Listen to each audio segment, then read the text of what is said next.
मैं हूँ फरिश्ता, एक बाबा से मेरा रिश्ता, और ना किसी से कोई वास्ता। जो सत्य का दर्पण है, जो ईश्वर को अर्पण है, वो फरिश्ता है, वो फरिश्ता है। जो प्रेम का संगीत है, जो आनंद का गीत है, वो फरिश्ता है, वो फरिश्ता है।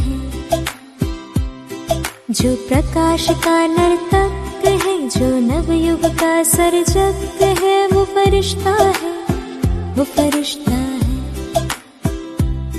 जो खुशी का देवता है, जो सतयुग का रचता है, वो फरिश्ता है, वो फरिश्ता है। जो आशा का दीप है, जो ईश्वर के समीप है, वो फरिश्ता है, वो फरिश्ता है। जो प्रकाश की मशाल है, जो विश्वास की मिसाल है, वो फरिश्ता है, वो फरिश्ता है। जो सभ्यता का प्रसाद है, जो सत्यता की बुनियाद है, वो फरिश्ता है, वो फरिश्ता है। जो परमात्मा का दूत है, जिसकी आभाद भूत है, वो फरिश्ता है, वो फरिश्ता है। जो सूक्ष्म वतन वासी है, जो अर्श का निवासी है, वो फरिश्ता है, वो फरिश्ता है। जो साक्षात्कार मूर्त है, जो साक्षात मूर्त है, वो फरिश्ता है, वो फरिश्ता है। जो शांति का संदेश वाहक है, जो ज्ञान का पथ प्रदर्शक है, वो फरिश्ता है, वो फरिश्ता है। जो स्वभाव में सरल है, जिसकी प्रकृति विमल है, वो फरिश्ता है, वो फरिश्ता है। मैं हूँ फरिश्ता, एक बाबा से मेरा रिश्ता, और ना किसी से कोई वास्ता। जो कर्म करते कर्मातीत है, जो देह में रहते देहातीत है, वो फरिश्ता है, वो फरिश्ता है। जो शीश महल का वासी है, जो बेहद का सन्यासी है, वो फरिश्ता है, वो फरिश्ता है। जो ध्रुव तारे जैसा दिखता है, जो उड़न तस्करी जैसा उड़ता है, वो फरिश्ता है, वो फरिश्ता है। जो समान और संपन्न है, जो खुश और प्रसन्न है, वो फरिश्ता है, वो फरिश्ता है। जो ज्योति स्वरूप है, जो धारणा स्वरूप है, वो फरिश्ता है, वो फरिश्ता है। जो क्षमा सिंधु है, जो दया सिंधु है, वो फरिश्ता है, वो फरिश्ता है। जो रूहानी रूप धारी है, जो दिव्य गुण धारी है, वो फरिश्ता है, वो फरिश्ता है। जो सेवा में तत्पर है, जो तप में श्रेष्ठतर है, वो फरिश्ता है, वो फरिश्ता है। जो माया जीत है, जो प्रकृति जीत है, वो फरिश्ता है, वो फरिश्ता है। ஓம் சாந்தி. அவரே ஃபரிஸ்தா அப்படிங்கிற 31 நாள் பட்டியனுடைய 9வது நாள், 9/1/2026. இன்றைக்கி நம்ம பார்க்கக்கூடிய முரளி பார்த்திங்கன்னா 31/3/1995. முரளியினுடைய தலைப்பு பரமாத்மாவினுடைய சந்திப்பின் மேளாவின், பரமாத்மா சந்திப்பின் இந்த திருவிழாவினுடைய பரிசு என்ன அப்படின்னா கிரீடம், சிம்மாசனம் மற்றும் திலகம். இதுதான் இந்த முரளியினுடைய டாபிக்கு. அவரே ஃபரிஸ்தா அப்படிங்கிற அந்த பட்டியனுடைய ஒரு சிறுவன் இருந்தார். அவர் என்ன மாதிரி சாதனை பண்ணார் அப்படின்னா, பெரிய பெரிய மகான் ரிஷிகள் சாது சன்னியாசிகள் யாருமே செய்ய முடியாத ஒரு செயலை செஞ்சிட்டார். அவர் டில்லியில் காந்தி நகர் இருக்குது, அகமதாபாத் பக்கத்தில். அவர் டில்லி அக்ஷர்தாமில் வாட்டர் ஷோவில் காட்டுறாங்க.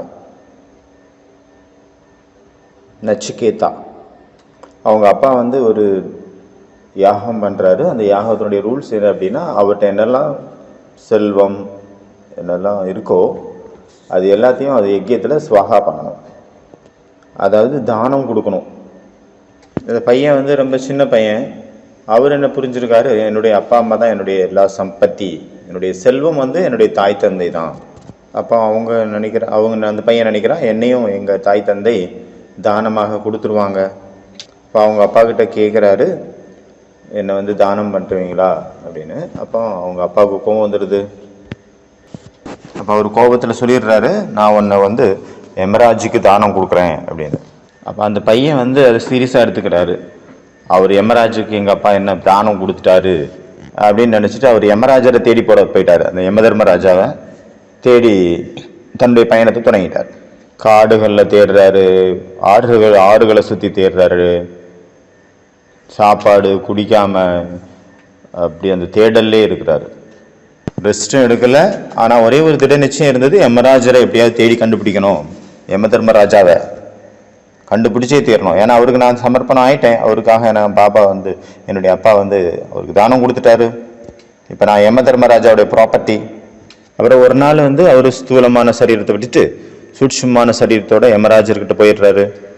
அங்கே கூட செக்யூரிட்டி இருந்தாங்க 2 பேர். அவங்க சொல்கிறாங்க, நாங்கள் உன்னை யமதர்மராஜா கூட சந்திக்க விட மாட்டோம், பார்க்க விட மாட்டோம். அவருடைய பொறுமையினுடைய சோதனை அங்கே ஏற்பட்டது, பரீட்சை. அதெல்லாம் கடந்து அங்கே வராரு திட்டமான நிச்சயத்தோடு. அது ரொம்ப கட்டுப்பாடாக இருந்தார், கண்ட்ரோலிங் பவரில் இருந்தாப்புல. அதனால் எல்லாத்தையும் கடந்துட்டாரு.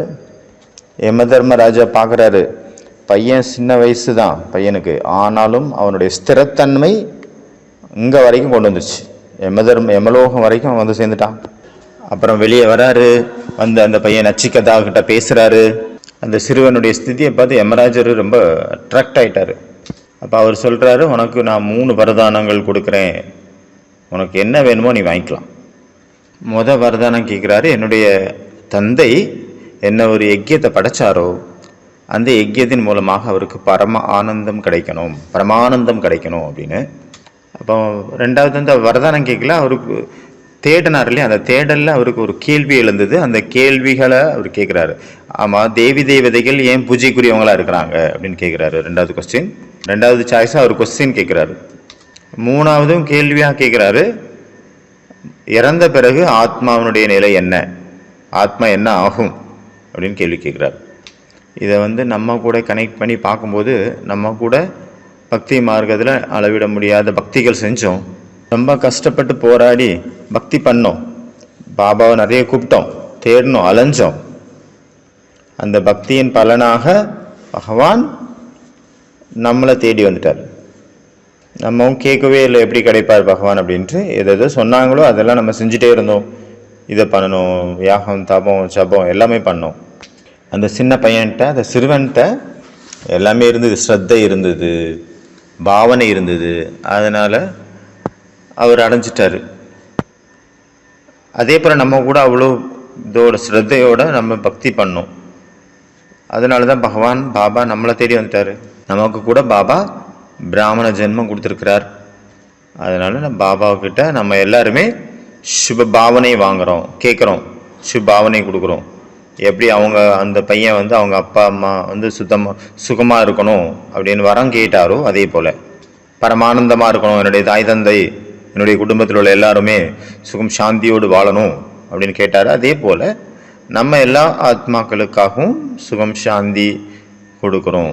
சகாஷாக நம்ம என்ன கேட்குறோம் பாபா கிட்ட, சர்வ பந்து சுக்மவ, எல்லோரும் சுகமாக இருக்கட்டும் அப்படின்னு தான் நம்ம சகாஷ் கொடுக்குறோம்.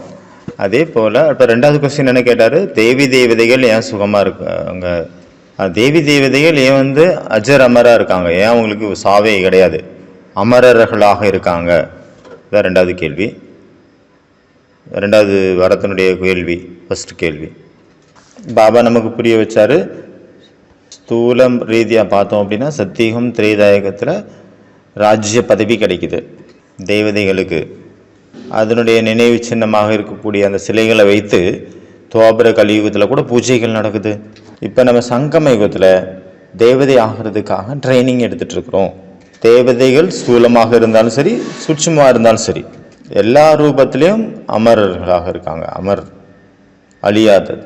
அதை நம்ம அழியாதவங்களாக மாறிடுறோம். மூணாவதுக்கு வரன்னா இறந்த பிறகு ஆத்மாவுடைய நிலை என்ன, அது என்ன ஆகும், இந்த மாதிரியான ஒரு தேடுதல் நமக்கு பாபா கிடைச்ச பிறகு தான் நமக்கே புரிய வந்தது. பாபா நமக்கு அறிமுகம் கொடுத்தாரு. அந்த ஞானம், அந்த அன்பு, அந்த உதவியின் மூலமாக தான் நம்ம இங்கே எல்லோரும் உட்காந்துருக்கோம். அதனால் முரளி 1995 வருஷத்தினுடைய மார்ச் மாதம் 31 முரளி. இதை வச்சு தான் நம்ம இன்றைக்கி பட்டி பண்ண போகிறோம். பரிஸ்தா அப்படிங்கிற பட்டி. டாபிக் ஒண்டர்ஃபுல்லான டாபிக் ஏற்கனவே பார்த்தோம்.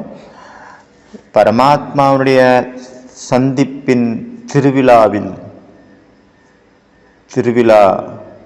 அல்லது கொண்டாட்டத்தின் பரிசு கிரீடம், திலகம், சிம்மாசனம். இந்த முரளி டைமண்ட் ஹால் ஃபுல்லாக உருவாகலை. ஆனால் டென்ட் போட்டு அங்கே 13,000 பேர் 14,000 பேர் பாபாவை மீட் பண்ணாங்க. அந்த டென்ட்டில் தான் இந்த பாபா மீட்டு நடந்தது. நிறைய பேர் இருந்தனால பாபா இன்னைக்கு அந்த சொன்ன வார்த்தை யூஸ் பண்ணார். இது பரமாத்மாவுடைய சந்திப்பின் கோலாகல திருவிழா.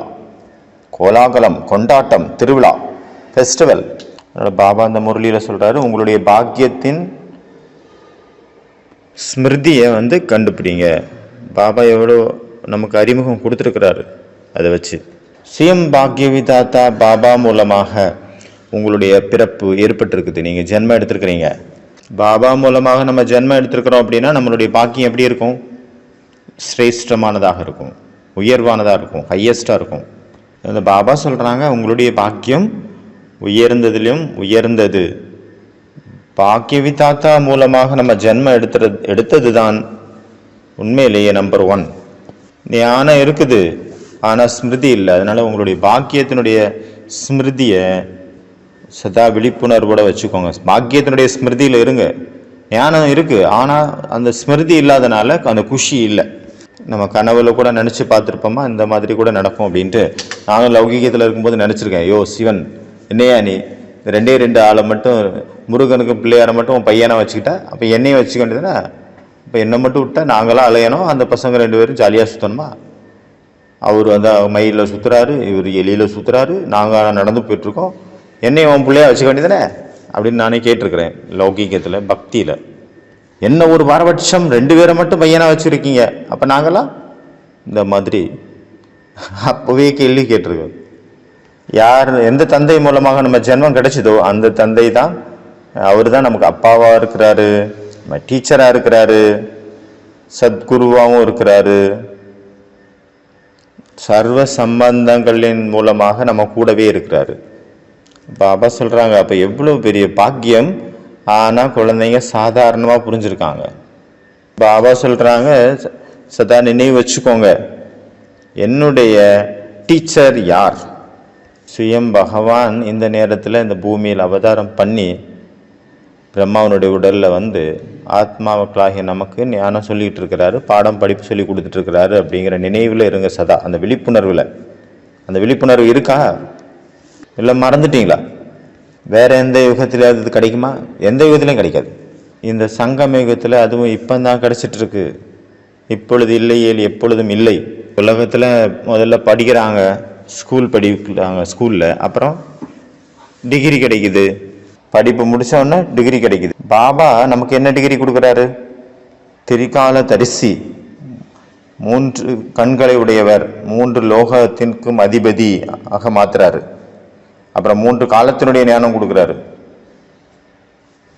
3 விஷயம் இல்லை, 3 கண்ணு கொடுக்குறாரு, 3வது கண். அப்புறம் 3 காலத்தை உணர்ந்தவராக மாத்துறாரு, 3 லோகத்தின் அதிபதியாக மாத்துறாரு. சயின்ஸு என்னதான் வளர்ச்சி அடைஞ்சிருந்தாலும் அந்த இந்த ஒரு லோகத்தில் தான் இருக்குது. அந்த லோகத்தை போய் அடைய முடியாது. சூட்சும லோகம், பரலோகம். ஆனால் நம்ம ஒரு செகண்டில் போய் அடைஞ்சிடறோம். அதனால் பாபா இந்த படிப்பின் மூலமாக நம்மளை மிக உயர்ந்த பாக்கியசாலிகளாக மாற்றுறாரு. அதனால நான் ஸ்டூடெண்ட், காட்லி ஸ்டூடெண்ட், இறை மாணவன். பரமாத்மா என்னுடைய காடு வந்து சுயம் கடவுள், இறைவன், அல்லா, ஜெகோவா என்னுடைய டீச்சரா இருக்கிறார். நான் ஸ்டூடெண்டா இருக்கிறேன், தேர்ந்தெடுக்கப்பட்டிருக்கிறேன். அவர் நடத்தக்கூடிய ஸ்கூல்ல படிக்கிறதுக்காக மிக பாக்கியம் பெற்றவனாக விளங்குகின்றேன். அண்ணா யூனிவர்சிட்டியில் இடம் கிடைச்சா எவ்வளோ குஷி ஆகிறாங்கல்ல, எவ்வளோ பெருமை இருக்குது அண்ணா யூனிவர்சிட்டியில் இடம் கிடைச்சிச்சு அப்படின்னு. அப்போ நம்ம எவ்வளோ பெரிய யூனிவர்சிட்டி, காட்லி யூனிவர்சிட்டியில் நமக்கு கிடைச்சிருக்குது. 2 சின்ன பசங்க சண்டை போட்டுட்டு இருந்தாங்க. ஒருத்தருடைய அப்பா கவர்மெண்ட் டிரைவர். ஆமாம், எங்கள் அப்பா கவர்மெண்ட் டிரைவர், உனக்கு என்ன என்ன நினச்சிட்டு இருக்க எங்கள் அப்பாவை பற்றி அப்படின்னு. இன்னொருத்தர் சொன்னார், இன்னொரு பையன், எங்கள் அப்பா ஏசி பஸ் டிரைவர், எவ்வளோ பெரிய ஆள் தெரியுமா அப்படின்னு சொல்லிட்டு இருந்தார். அப்போ அவங்களுக்கு எவ்வளோ போதை இருக்குது பாருங்க, எங்கள் அப்பா யார் அப்படின்ட்டு. நம்ம அப்பா யார்? சரி, நம்ம அப்பா வந்து கவுன்சிலர்னு வச்சுக்கோங்க, எவ்வளோ பெருமை இருக்கும். எங்கள் அப்பா கவுன்சிலர், வார்டு நம்பர்னா கூட எவ்வளோ பெருமை இருக்குது. சரி, அதை விடுங்க. எம்எல்ஏன்னு வச்சுக்கோங்க, என்னுடைய அப்பா எம்எல்ஏ அப்படின்னு பெருமை இருக்குல்ல அந்த பசங்களுக்கு. எம்பின்னு வச்சுக்கோங்க, எங்கள் அப்பா எம்பி, பெருமை இருக்குல்ல. சரி, சிஎம்னு வச்சுக்கோங்க, என்னுடைய அப்பா CM, chief minister of the Tamil Nadu அப்படின்னா எவ்வளோ பெருமை இருக்கும் அந்த பையனுக்கு. எங்கள் அப்பா சிஎம், தமிழ்நாடையை கட்டி காக்கிறவர். சரி, பிஎம்னு வச்சுக்கோங்க, என்னுடைய அப்பா பிஎம். இப்போ நீங்கள் நரேந்திர மோடிஜியோட பையன் இல்லை பொண்ணு அப்படின்னு வச்சுக்கிட்டா எவ்வளோ பெருமை இருக்கும். பெருமையோட லெவல் கூடுதில்ல, போதை, நஷா.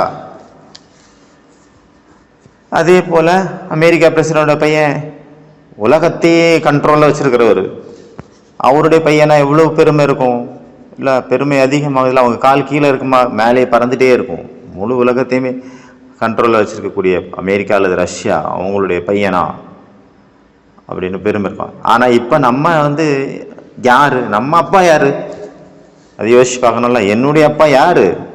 உலகமே யாரை தேடிட்டு இருக்கோம்? உலகத்தையே படைத்தவர், உலகத்தையே உருவாக்குனவர், உலகத்தின் அனைத்து ஆத்மாக்களும் தேடிக்கொண்டிருக்கக்கூடிய பரமாத்மா, இறைவன், கடவுள், அழியாதவர், அழிக்க முடியாதவர், ஜென்ம மரணத்துக்கு அப்பாற்பட்டவர் என்னுடைய அப்பா.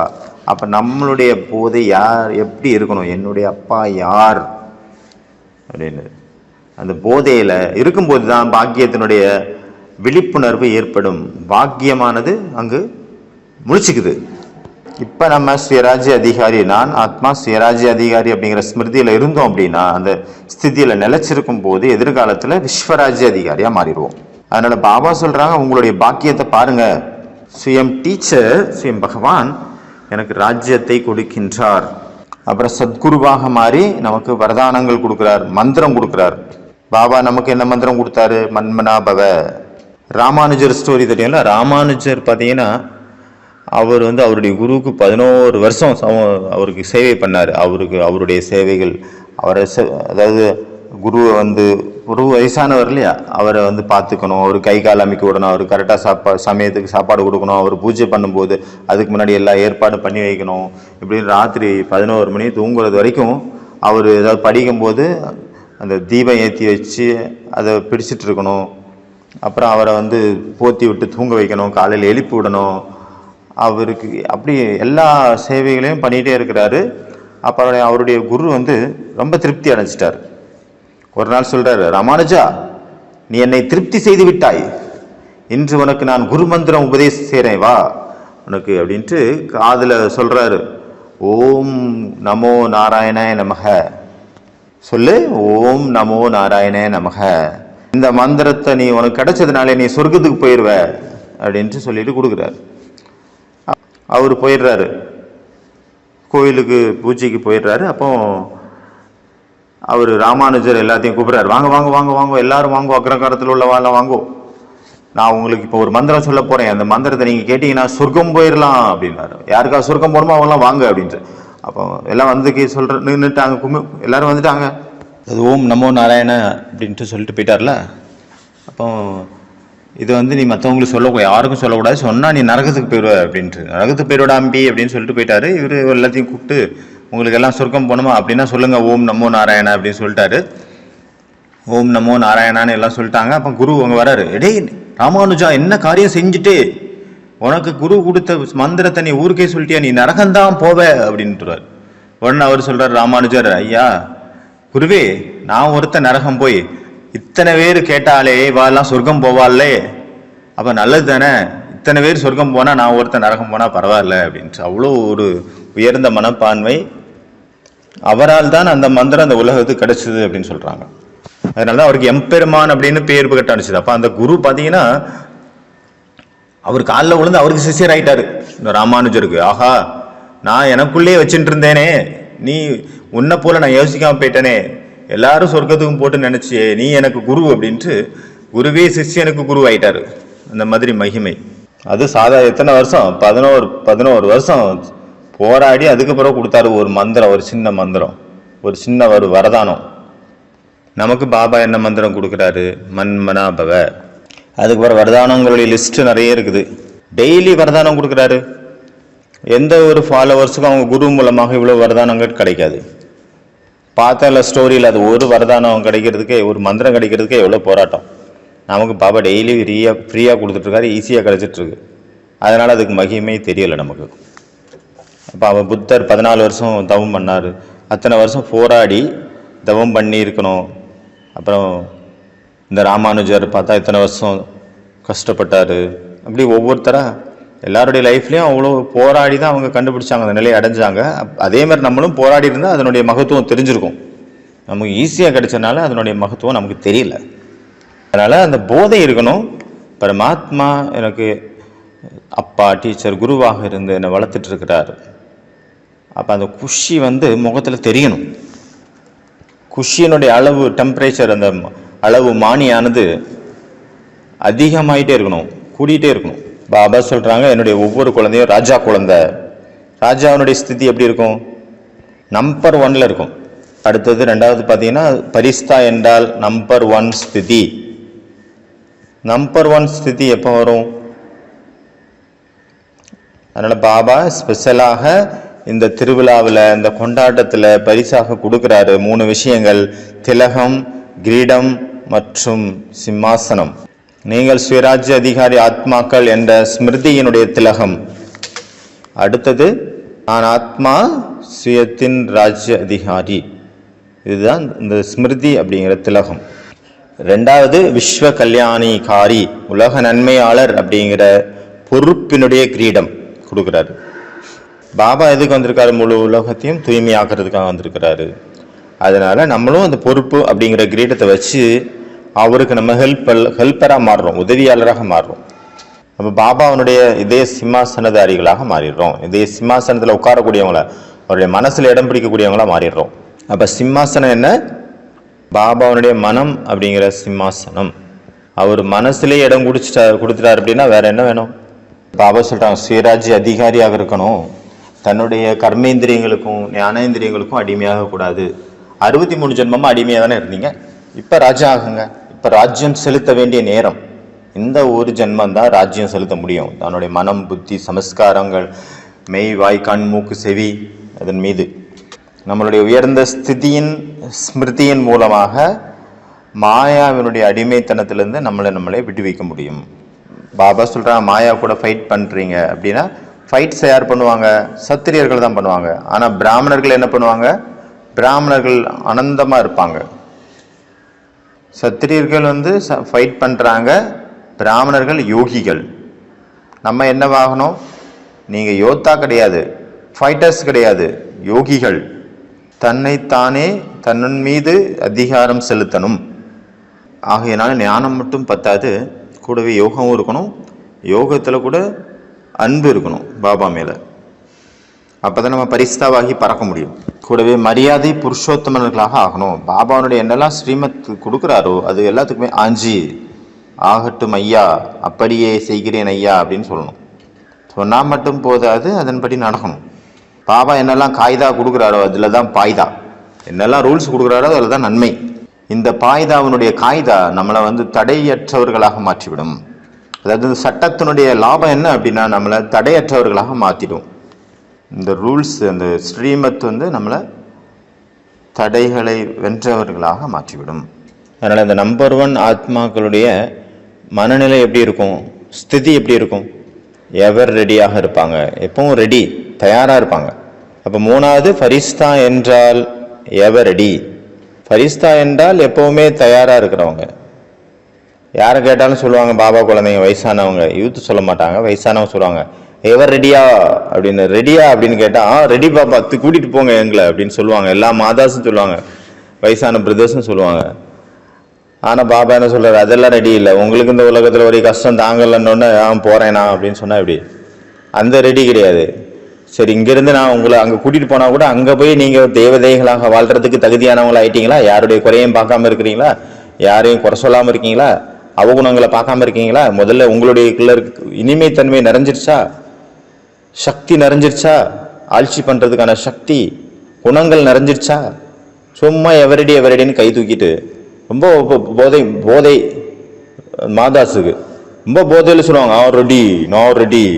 நிறைய சிஸ்டர்ஸ் ரொம்ப உடம்பு முடியாமல் இருக்கிறவங்க, சரண்டர் சிஸ்டர்ஸ் கூட, அவங்க கூட சொல்லுவாங்க, நான் ரெடி, என்னை கூட்டிகிட்டு போ பாபா அப்படின்ட்டு. இப்படி கூட்டிகிட்டு போய் அங்கே வச்சு என்ன பண்ண? அங்கே போய் உங்களை கூட்டிகிட்டு போய் ட்ரீட்மெண்ட் பண்ணவா? அங்கே போனால் தேவதையாகணும்ல, தேவதையானதானே அங்கே போக முடியும். சும்மா ரெடின்னு புருஷார்த்தம் பண்ணுறதை விட்டுட்டு கூட்டிகிட்டு போன்னு. எப்போ கூட்டிகிட்டு போவார்? புருஷார்த்தம் பண்ணி ஃபுல்லானதானே கூட்டிகிட்டு போவார். சும்மா ரெடின்னு சொல்கிறது முழுமையாகாமல் எப்படி கூட்டிகிட்டு போக முடியும்?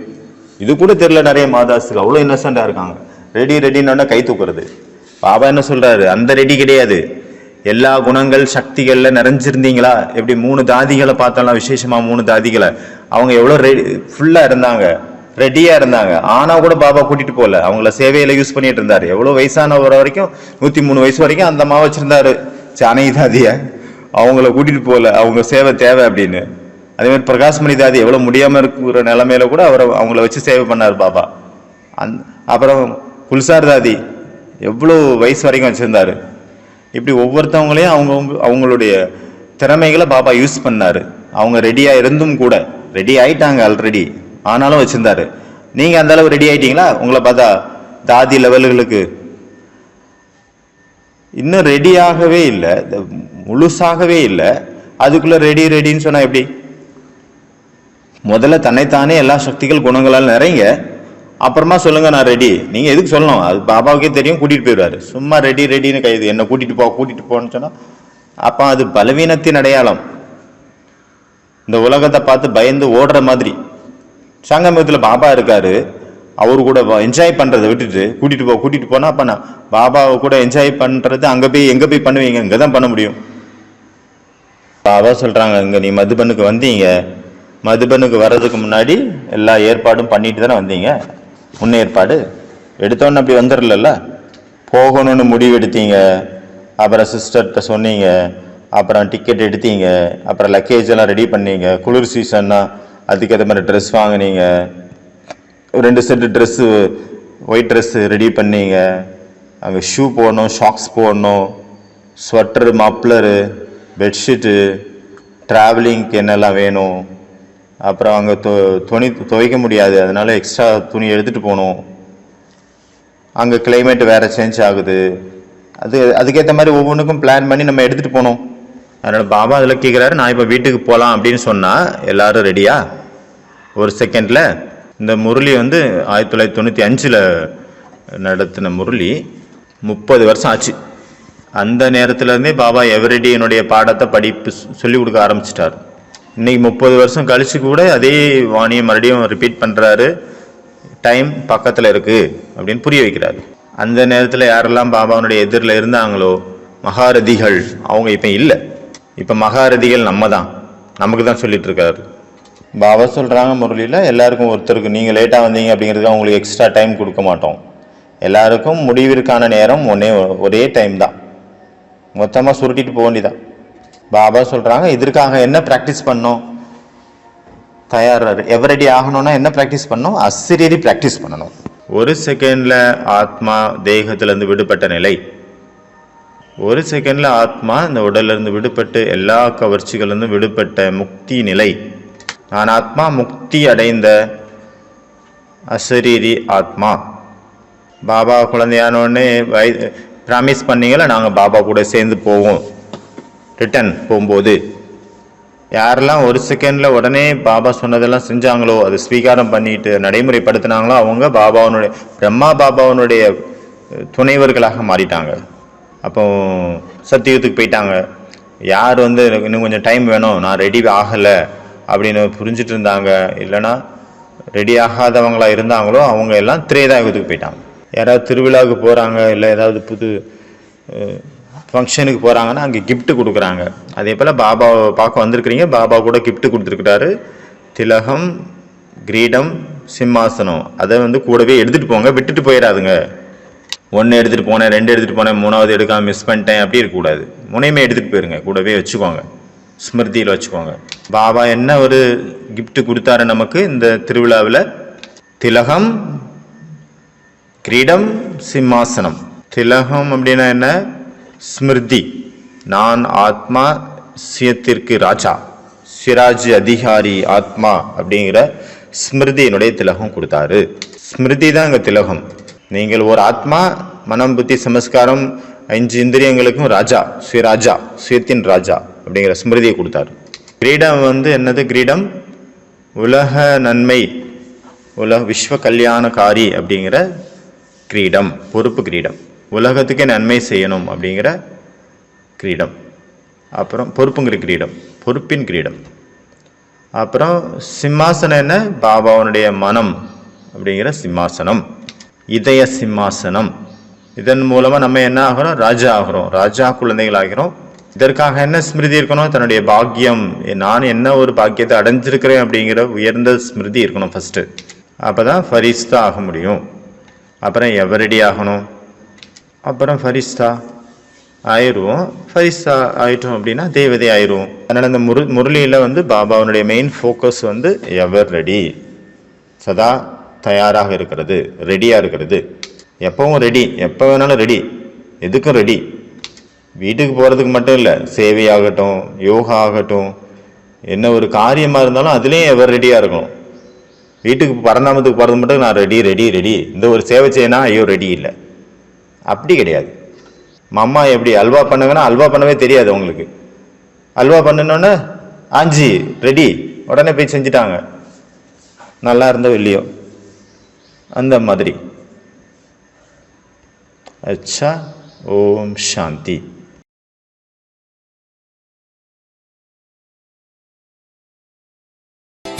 जो मन जीत है, जो जगत जीत है, वो फरिश्ता है, वो फरिश्ता है।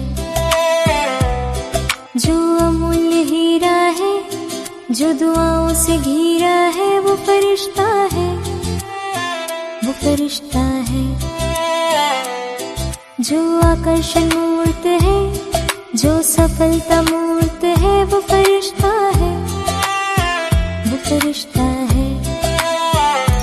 मैं हूँ फरिश्ता, एक बाबा से मेरा रिश्ता, और ना किसी से कोई वास्ता। जो ओटे सो अर्जुन है, जो मुबारक का शगुन है, वो फरिश्ता है, वो फरिश्ता है। जो बेपरवाह बादशाह है, जो बेफिक्र शहंशाह है, वो फरिश्ता है, वो फरिश्ता है। जो अवतारित आत्मा है, जो प्रज्वलित चेतना है, वो फरिश्ता है, वो फरिश्ता है। जो सदा मुक्त है, जो योग युक्त है, वो फरिश्ता है, वो फरिश्ता है। जो उमंग उत्साह के पंख वाला है, जो सदा उड़ती कला वाला है, वो फरिश्ता है, वो फरिश्ता है। जो सर्व आकर्षणों से परे है, जिसमें विरक्ति की लहरें है, वो फरिश्ता है, वो फरिश्ता है। जो सदा न्यारा है, जो सदा प्यारा है, वो फरिश्ता है, वो फरिश्ता है। जो हर बात में हल्का है, जो मर्यादा में पक्का है, वो फरिश्ता है, वो फरिश्ता है। जो प्यार से भरपूर है, जो जहान का नूर है, वो फरिश्ता है, वो फरिश्ता है।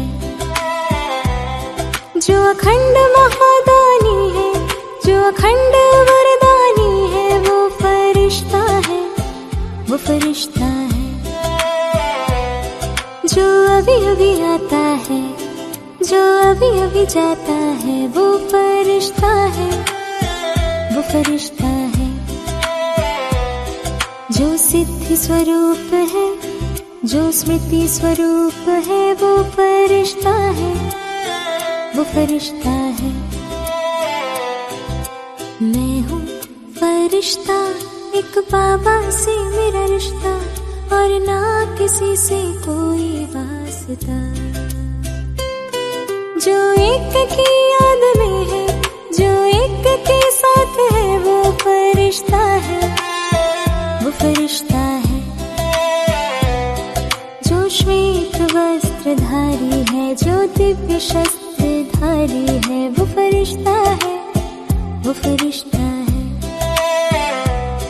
जो दिव्य बुद्धिधारी है, जो सदा सेवाधारी है, वो फरिश्ता है, वो फरिश्ता है।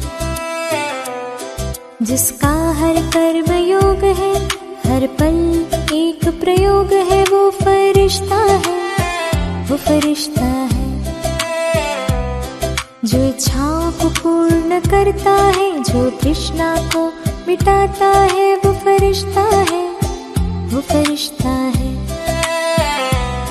जो सदा नाचने वाला है, जो सदा गाने वाला है, वो फरिश्ता है, वो फरिश्ता है।